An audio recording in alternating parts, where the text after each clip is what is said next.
किसी ने क्या खूब कहा है, या तो बांट कर जाना या छोड़ कर जाना, साथ ले जाने की व्यवस्था नहीं है। नमस्कार दोस्तों, मैं हूँ सोनी उपाध्याय, लेके आई हूँ आपको एक छोटी सी स्टोरी जो कि आपको बहुत कुछ सिखा देने वाली है। ये कहानी है एक भक्त की, जो कि हनुमान जी का बहुत बड़ा भक्त खुद को समझता था। हर मंगलवार को हनुमान जी के मंदिर में जाकर 5 किलो का प्रसाद चढ़ा के आया करता था, लेकिन उसके अंदर बहुत ज्यादा घमंड भरा पड़ा था, बहुत ज्यादा अभिमान था उसके अंदर। वो खुद को हनुमान बाबा का सबसे बड़ा भक्त मानता था, क्योंकि उसकी सोच थी कि मैं हर मंगलवार को भगवान जी के मंदिर में जाकर 5 किलो का प्रसाद चढ़ा के आता हूँ। ये अहंकार उसके मन में आ गया था और वो ये सोच रहा था कि मैं 5 किलो लड्डू चढ़ा के आता हूँ, इसी से भगवान जी उससे प्रसन्न हो जाएंगे। एक बार की बात है, वो जो आदमी था, जो भक्त था, वो अपने बेटे से बोला कि चलो आज मैं तुम्हें हनुमान जी के मंदिर में लेके जाता हूँ, वहाँ तुम्हें भी तो पता चले कि तुम्हारे पापा का कितना बड़ा जलवा है।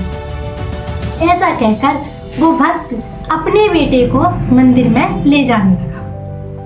मंदिर के बाहर कुछ लोग खड़े थे, उनको पता था कि ये भैया आते हैं और फ्री में इतना सारा प्रसाद बांट कर जाते हैं, तो सभी उस भक्त को जानते थे।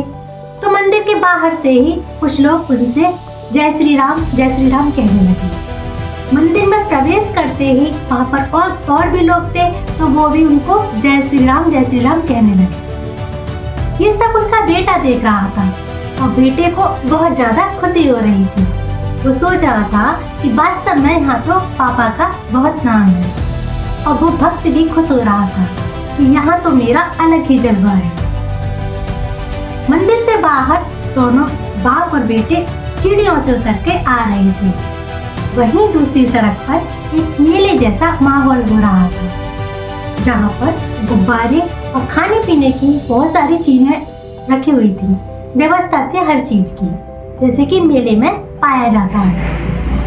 वहाँ पर एक गुब्बारे बेचने वाला बच्चों को गुब्बारे दे रहा था, और उस गुब्बारे के पास बच्चों की बहुत ज्यादा भीड़ लगी हुई थी। ऐसा जब उस भक्त के बेटे ने देखा, तो वो अपने पिता से जिद करने लगा। वो कहने लगा कि मुझे गुब्बारा चाहिए, मुझे ये वाला गुब्बारा चाहिए। लेकिन वो जो आदमी था, वो जो खुद को हनुमान जी का भक्त माना करता था, उसमें कूट कर अभिमान भरा हुआ था, और उस अभिमान के कारण उसने अपने ही बेटे के थप्पड़ मार दिया और कहने लगा, नहीं, कोई गुब्बारा नहीं मिलेगा, गलत बात, चलो घर चलते हैं। लेकिन आप तो जानते ही हैं, बच्चे तो जिद कर जाते हैं। वो बच्चा जिद करने लगा और वो सड़क पर ही कहने लगा कि मैं जब तक घर नहीं जाऊंगा, जब तक मुझे गुब्बारा नहीं मिलेगा। ये जो सारी चीजें थी, बाप बेटे की बात है, वो गुब्बारे वाला दूर से ही देख रहा था। जब गुब्बारे वाले ने देखा कि छोटा बच्चा जिद कर रहा है और उसके पापा उसको गुब्बारा नहीं दिला रहे हैं, तो वो गुब्बारे वाला एक बड़ा ही प्यारा सा गुब्बारा लेके बच्चे के पास आया और बच्चे को उसने गुब्बारा दिया और वहां से जाने लगा। लेकिन वो जो अभिमानी आदमी था, उसने उस गुब्बारे वाले को रोका और बहुत बुरा भला कहा।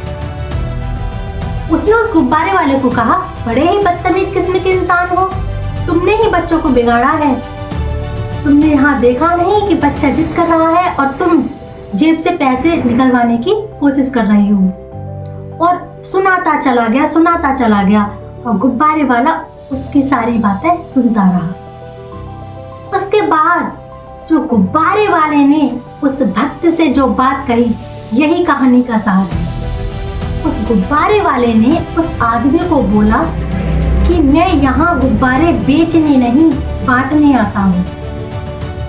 उसने बोला कि तुम्हें गलतफहमी है, मैं यहाँ गुब्बारे बेचने नहीं, बांटने आता हूँ, क्योंकि मैंने एक संत के मुख से सुना था, संत के प्रवचन में सुना था कि भगवान का रूप होते हैं बच्चे, बच्चों में भगवान दिखाई देते हैं। तो तभी से मैंने सोचा कि हर मंगलवार को मैं 100 गुब्बारे बांटा करूँगा। मैंने सोचा कि मंदिर में बच्चों के तो दर्शन हो जाते हैं, क्योंकि मंदिर में बहुत सारे ऐसे भक्त होते हैं जो अपने बच्चों को साथ लेके आते हैं। तो यहाँ मैं बच्चों के दर्शन तो कर लेता हूँ, लेकिन अब मैं बच्चों को गुब्बारे भी बांटा करूँगा, क्योंकि अब मैं बच्चों के चेहरे पर मुस्कान लाया करूँगा। तब से हर मंगलवार को 100 गुब्बारे शाम को बांटने आता हूँ। पहला गुब्बारा हनुमान जी के मंदिर में रखता हूँ और उसके बाद जो गुब्बारे होते हैं उनको सभी बच्चों में बांटता हूँ।